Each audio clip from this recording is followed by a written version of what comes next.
स्वीकार कर लिया। इस प्रकार भगवान श्री कृष्ण के पुत्र पौत्र पौत्र वधु सब के सब एक सुंदर गृहस्थ आश्रम चल रहा है। ऐसे समय में इनके एक मित्र, पुराने मित्र, बचपन के मित्र, दीनता से भरे हुए, घर में उनको खाने की कोई वस्तु नहीं है। उनकी पत्नी, उन्होंने सुना भगवान कोई हैं जो इनके मित्र हैं, एक बार कह दिया, स्वामी हमने सुना है आपके कोई मित्र हैं, आप और वो बहुत सबको देते हैं। पतिव्रता पतिम प्राहम लायता वदनेन सा दरिद्रा सीदमाना से बेपमानाभिगम्य च। कपती हुई, डरती हुई जा करके उससे कहा अपने पति से कि भगवान आप उन कृष्ण के पास क्यों नहीं जाते हो? उनके पास जाओगे, हमने सुना है कि बहुत कुछ देने वाले हैं, जो जाता है उसको वही दे देते हैं। सुदामा कहते हैं देवी मैं उनके पास नहीं जा सकता। कहाँ कन्हैया त्रिलोकीनाथ और कहाँ मैं एक भिक्षुक, इस प्रकार से निर्धन व्यक्ति, मैं उनके पास कैसे जा सकता हूँ? पत्नी कहती नहीं, हमने तो सुना है कि उनके यहाँ कोई बड़ा छोटा है ही नहीं, सबके पास समान दृष्टि रखने वाले हैं। न चाहते हुए भी पत्नी ने तैयार कर लिया सुदामा को। ठीक है तुम कहती हो तो चले जाते हैं, लेकिन किसी मित्र के यहाँ जाओ, किसी के यहाँ जाओ तो कुछ उपहार लेकर के जाना चाहिए। लोग जाते हैं अपने किसी रिश्तेदार नातेदार किसी के यहाँ जाएंगे तो नहीं होगा तो कम से कम एक पैकेट मिठाई लेके चले जाएंगे। कुछ लेके जाना चाहिए, उपहार लेके जाना चाहिए। वो तो भगवान है। मैंने कई दिन कहा है भगवान के यहाँ जाओ तो कुछ लेकर के जाओ। कुछ टूटा हुआ एक फटे पुराने कपड़े में बांध करके दिया, कहा ये लेकर के जाओ। भगवान के पास लेकर के चले सुदामा महाराज।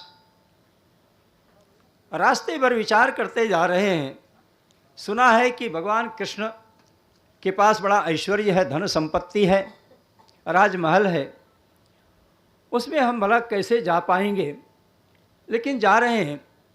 धन्य है वो मेरी पत्नी, आज मुझको उस परमात्मा के दर्शन करने के लिए मुझे प्रेरित किया। प्रेरणा देने वाला, भगवान के दर्शन के लिए प्रेरणा देने वाला भी धन्य होता है। चले जा रहे हैं। सुदामा जी पहुँचे द्वारिका। भगवान कृष्ण ने सुना हमारे बाल्यकाल के सखा सुदामा आए हैं, दौड़ करके गए। जैसा उनका काम है, हमेशा कोई ब्राह्मण आ जाए उसको अपना परमपिता परमेश्वर मान लेते हैं। पकड़ करके, हाथ पकड़ करके लेके गए, ले जा करके आसन पर बिठाया और उस आसन पर बैठने के बाद उनकी सेवा करने अपने हाथों से सुदामा का पैर धुलते हैं। यही उपदेश है, संसार के लोगों को यही उपदेश कर रहे हैं। ब्राह्मण आते हैं उनका पैर धुलना चाहिए, जलपान कराना चाहिए, भोजन कराना चाहिए, सुंदर आसन देना चाहिए। और इतना सब करने के बाद जब संतुष्ट हो जाए ब्राह्मण देवता तब उनसे समाचार पूछना चाहिए। ये केवल ब्राह्मण की बात नहीं है, कोई भी अपने यहाँ अतिथि आ जाए तो उसकी इसी प्रकार से व्यवस्था करनी चाहिए, उसकी सेवा करनी चाहिए। इस प्रकार करने के बाद सुदामा जी से तब वो हाल चाल पूछते, समाचार पूछते हैं। भैया वो आप हमारा तो आप देख ही रहे हो, हमारे एक दो नहीं 16,108 पत्नियां हैं, इतना बड़ा परिवार है। आप भी तो विवाह किए होंगे, आपकी पत्नी कैसी है, आपका परिवार कैसे है? सुदामा जी चुपचाप सुन रहे हैं, कुछ नहीं बोल रहे। क्या बोले? सुदामा जी के मन में बात आती है, कहाँ ये महल, कहाँ यह आसन, ये कन्हैया कितना बड़ा आदमी हो गया, मुझे तो पता ही नहीं चला। और इसकी बड़प्पन देखो, मुझ दीन को इतने सुंदर आसन पर बिठाया। धन्य है प्रभु, आपकी लीला अपरंपार है। भगवान कृष्ण कहते हैं कि बताओ विवाह हुआ किया कि नहीं किया, गृहस्थ आश्रम में आए कि नहीं आए। तब सुदामा ने कहा नहीं नहीं विवाह हो गया है, पत्नी है घर में। अच्छा तो भाभी ने मेरे लिए दिया क्या? आप तो देने से रहे, आप तो कुछ दोगे नहीं, ये तो हमको पता है, क्योंकि बाल्यकाल में जब हम शिक्षा ग्रहण कर रहे थे तो एक दिन की बात है, आदेश हुआ बेटा जाओ जंगल से लकड़ी ले आओ। तो भगवान कृष्ण और सुदामा 2 लकड़ी तोड़ने के लिए गए, बीनने के लिए गए। जंगल तोड़ना नहीं है, बीनने के लिए गए। संयोग वहाँ इतना पानी बरसा, इतना तूफान आया, सायंकाल का समय हो गया, रात हो गई, अंधेरी रात है, चलने के लिए कोई जगह नहीं, रास्ता भूल गए, कैसे जाएं। एक पेड़ पे जाकर के छांव लिया, वहीं पर रुक गए। दोनों भाई रुक गए, को लिया, चावल को उठाया, मुंह में डाला, एक फांका जैसे मारा। रुक्मिणी आकर के कन्हैया का हाथ पकड़ लेती है। प्रभु ये क्या कर रहे हो, ये क्या कर रहे हो? एक मुट्ठी खा करके आपने तो सब कुछ दे दिया, अब क्या चाहते हो? अपने भी रहने की कहीं व्यवस्था करोगे कि नहीं? अब बाकी दूसरे भक्त आएंगे उनको क्या दोगे? सब कुछ इसी को दे दोगे, इन्हीं महात्मा को दे दोगे, इन्हीं मित्र को दे दोगे, तो और भक्तों को क्या दोगे? इसलिए रोका। जाओ सुदामा के गांव में जाओ, वहां नगर का निर्माण करो। सुदामा को कुछ भी नहीं दिया। और दूसरे ही दिन सुदामा ने कहा कन्हैया मैं चलूं? कन्हैया ने कहा बिल्कुल जाओ। जैसे वो आया, सुदामा आए, ठीक वैसे ही वापस लौट गए। न तो कुछ दिया, कपड़ा भी नहीं दिया पहनने को। जो कपड़ा पहन के आए थे वही पहन करके जा रहे हैं। कोई संपत्ति, धन संपत्ति नहीं। क्यों? क्योंकि सुदामा के मन में तो ये कभी हुआ ही नहीं कुछ हमको मिले। और जब ये भाव नहीं है तो सुदामा को काहे को दें? दूसरा, अब इनको अगर हम दें तो लेके कैसे जाएंगे? तो वहाँ पहुँचाने की भी व्यवस्था करनी पड़ेगी, और लेकर के पहुँचाने की भी व्यवस्था कर दें तो वहाँ मकान बनाने में बड़ा समय लगेगा। और इनकी पत्नी वहाँ आतुर हो गई रही है धन संपत्ति के लिए।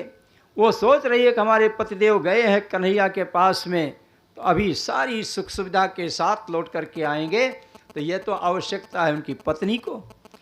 इन सुदामा को तो कुछ चाहिए नहीं, इसलिए कि अपने मित्र को किसी प्रकार का कष्ट न हो, इसलिए। और संसार के लोग भी देखें, समझें, जानें भगवान से प्रेम कौन करता है, किस प्रकार का प्रेम करता है, तो भगवान उसको क्या देते हैं। सुदामा जी वहाँ गए, अपने घर पहुँचे, गांव पहुँचे, देखा तो वहाँ तो अपना गांव है ही नहीं है। क्या रास्ता भटक गए क्या? तब तक दौड़ करके आए उनकी पत्नी, अरे स्वामी आप आ गए, चलो। सुदामा को बड़ा आश्चर्य हुआ, मेरी पत्नी यह है? मेरी पत्नी वो फटी पुरानी धोती पहनने वाली, और ये रानी का स्वरूप धारण किए हुए कौन आ रही है, कौन हमको बुला रही है? बाद में सुदामा को सब पता चला। भगवान नारायण का आशीर्वाद प्राप्त हुआ है। इसी प्रकार से भगवान नारायण सबको आशीर्वाद देते रहें, सबको धन धान्य ऐश्वर्य से संपन्न बनाए रखें। इसी कथा के साथ में विराम करेंगे। भक्ति, ज्ञान, वैराग्य तीनों को प्रदान करने वाला है। गीता का उपदेश जो है भगवान कृष्ण ने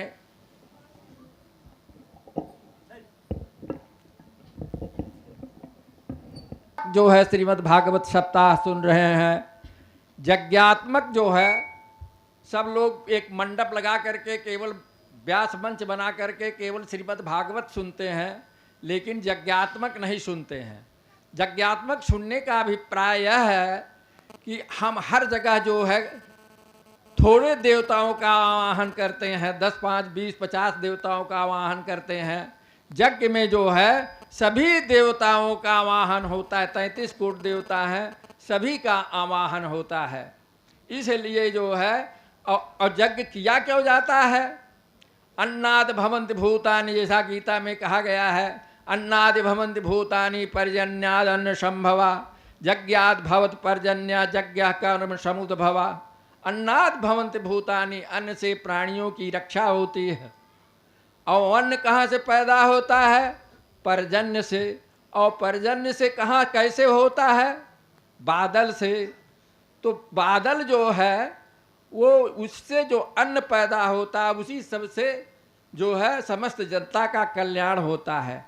यज्ञोपि तस्यै जनता यही कल्पते। यज्ञ किसी एक के लिए नहीं किया जाता है। यज्ञ जो है सभी प्रकार के जीवों के लिए किया जाता है, सबकी रक्षा हो। इसलिए हमारे जो आज वैदिक परंपरा चली आ रही है, सबके कल्याण के लिए परंपरा चली आ रही है। सर्वे भवन्तु सुखिनः सर्वे सन्तु निरामया। यहाँ तक आजकल के वैज्ञानिकों ने सिद्ध करके देखा है कि जो ये अग्नि में आहुति दी जाती है, जो तिल घी से मिश्रित जो आहुति दी जाती है, अग्नौ प्रास्ताहुति सम्यक आदित्यम उपतिष्ठते।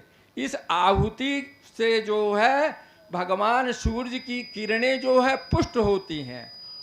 आनंदिव आरतिं पृथिव्या वैश्वानराजा तमग्निमा कविगं सम्राजमतिथिं जरानामासन्ना पात्रजनयन्तरञ्जनयः देवा इदगुं हविः प्रजननं मे अस्तु दशवीरगुं सर्वगणगुं स्वस्ति आत्मसनि प्रजा सनि पशु सनि लोक सन्यभयसनि अग्नि प्रजां बहुलां मे करोत्वन्नं पयोरेतो अस्मासु दत्त अग्निर्ज्योतिर्ज्योतिरग्निः स्वाहा सूर्योऽस्तुदशवीरगं सर्वगणगं षष्ठः आत्मसनि प्रजा ज्योतिर्वर्चः स्वाहा सूर्यो वर्चो ज्योतिर्वर्चः स्वाहा ज्योतिः सूर्यः सूर्यो ज्योतिः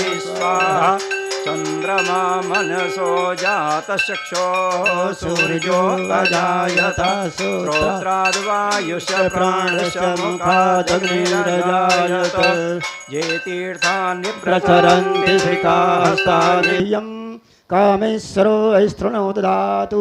यों षष्टि साम्राज्यं भोज्यं साराडाये सारसारवभूः समतिपूर्णं तदष्टमे अपराध सहस्राणि क्रियते हरे निश्चयं मया दासो इति मामत्व क्षमस्व परमेश्वर।